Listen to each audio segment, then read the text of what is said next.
Alright, in this video we're going to talk about vectors, and basically we're going to start with just defining what a vector is.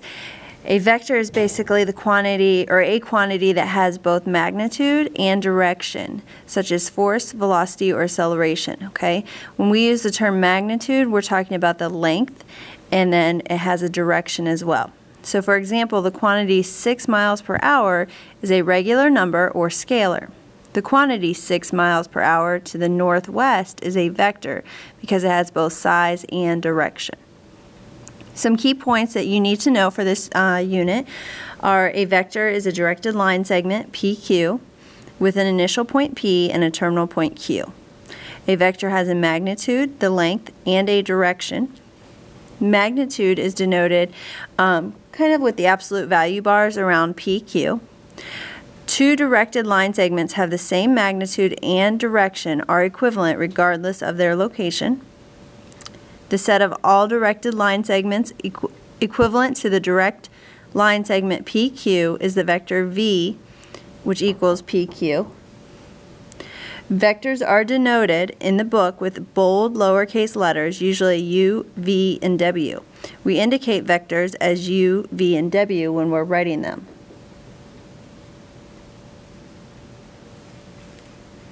Okay, what makes two vectors equivalent? They have the same magnitude and direction.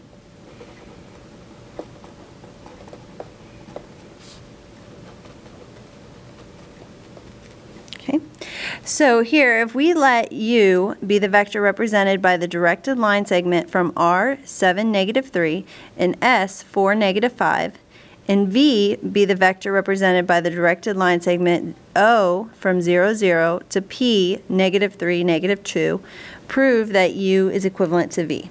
Okay, so what we're going to do is first of all recognize that U, our vector U, is RS, and our vector V is OP. Okay, so if we were to graph these two vectors,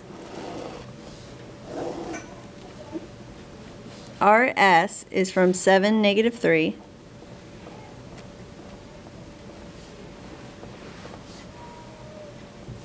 to 4, -5.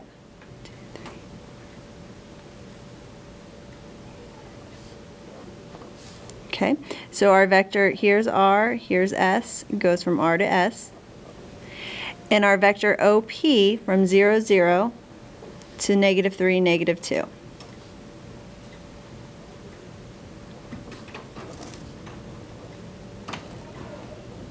Okay, so basically we are proving that these two vectors are equivalent. So the first thing that we need to do is talk about their magnitude, okay? Now magnitude refers to their length, so we're going to be using the distance formula, okay? So the magnitude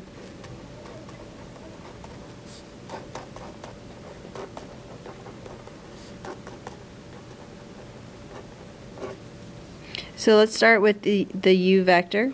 So we're going to find the magnitude of RS, which is going to be the square root of 4 minus 7 squared plus -5 minus -3 squared, which when you calculate that, you end up getting the square root of 13.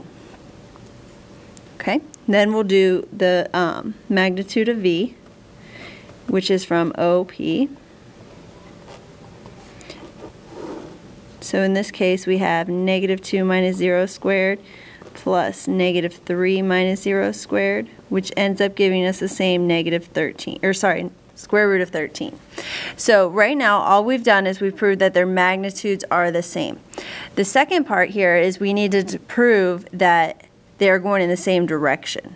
Okay, so to do that, we're going to look at their slope.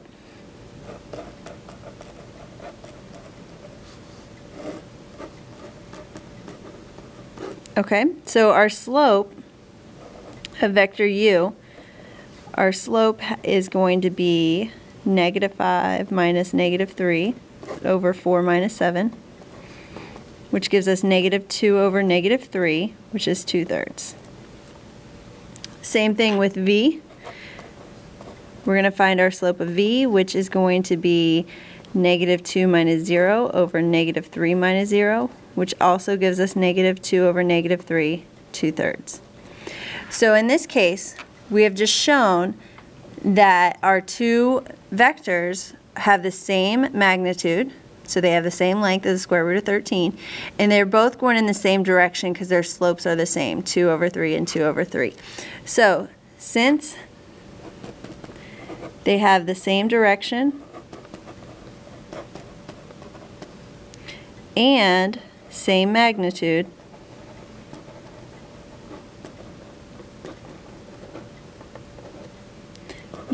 vector u is equivalent to vector v. Okay?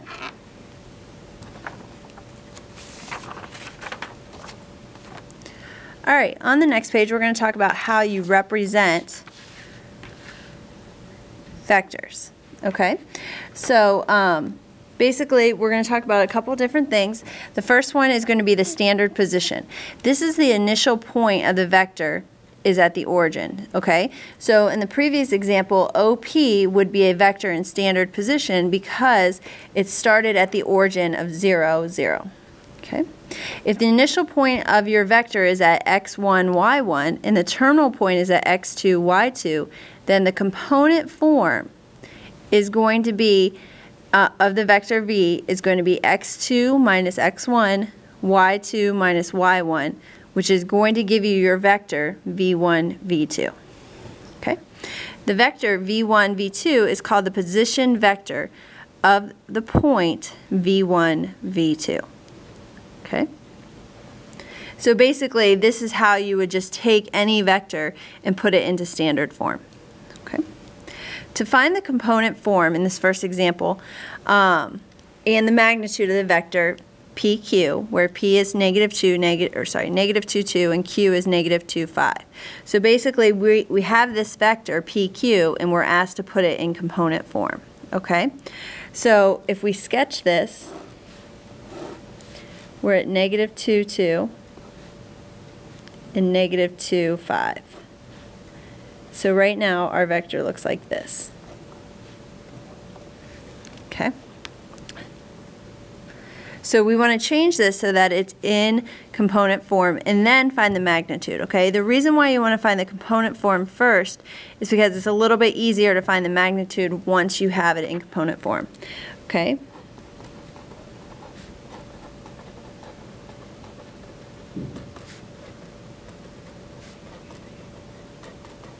Okay, so what we're going to do is we're going to find the form of this. We're going to take negative 2 minus a negative 2. And then we're going to take 5 minus 2. So our component form of this vector is going to be 0, 3. Okay, so this is the component form of our vector. Then, to find the magnitude, all we have to do is basically take the square root of our first term squared plus our second term squared. So in this case, we would have a magnitude of the square root of 9, which is 3. Okay?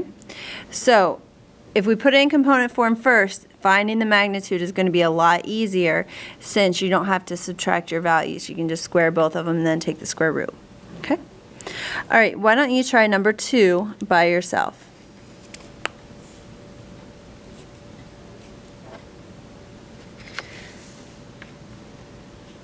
All right, vector operations. These can be done graphically or algebraically. Okay, so adding and subtracting is going to be the easiest one for us. And basically, we can take a vector u and add to it a vector v.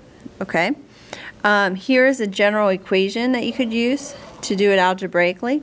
To graph it, what we're going to do is we're going to graph both of these vectors. Now, both of these vectors are in component form, which means they go through the point 0, 0. Okay? So our first one is negative 1, 3. So we start at 0, 0, and we go negative 1, 3. So that's going to be our first vector. Okay. Our second vector is 4, 7. So we're going to start at 0, 0, and we're going to go 4, 7. and that's our second one. Now, to find the sum of this graphically, what we're going to do is kind of create like a little parallelogram, I guess. So we are going to sketch this, basically take this vector and sketch it right here. Okay, so from this we go to the left one up 3. So I'm going to do the same thing here. Left one up 3. Okay, so this here is parallel to this here. Okay, you can do the same thing with this line. What it ends up doing is coming straight up like this here. So this point here is going to be the sum of our two vectors. So if we take vector u plus vector v, we're going to get 310. Okay, so that's how you would do it graphically. If we want to do it algebraically, we're just going to basically plug it into this equation right here. So we would take u plus v is equivalent to, and we're just going to add these, -1 plus 4 and 3 plus 7, which gives us 310. Obviously, algebraically is going to be a lot easier and quicker for us since we're just adding our x's, or sorry, our first terms and adding our second terms. Okay. All right, on the next page, you can do u minus v. This is going to be very similar to the adding one. I'm going to let you guys try this one, but basically you should get u minus v to be equivalent to -5, -4. Okay, I'd like you guys to try that both algebraically and graphically here. The next thing that we're going to talk about is scalars, okay? Basically, the product of a scalar k and the vector u is k times the vector u. So this formula here is very straightforward and it's very simple. So all you're going to do is just plug stuff in, okay? So if we want 3 times the vector u, we're going to take 3 times -1, 3. And basically all we do is get the vector -3, 9. Okay? Same thing here, you're going to, and I'm going to let you guys try this one by yourselves, you're going to take 2 times the u vector and then add it to 3 times the v vector. When you do this, you're going to end up getting 1027. I want you to try number 2 by yourself.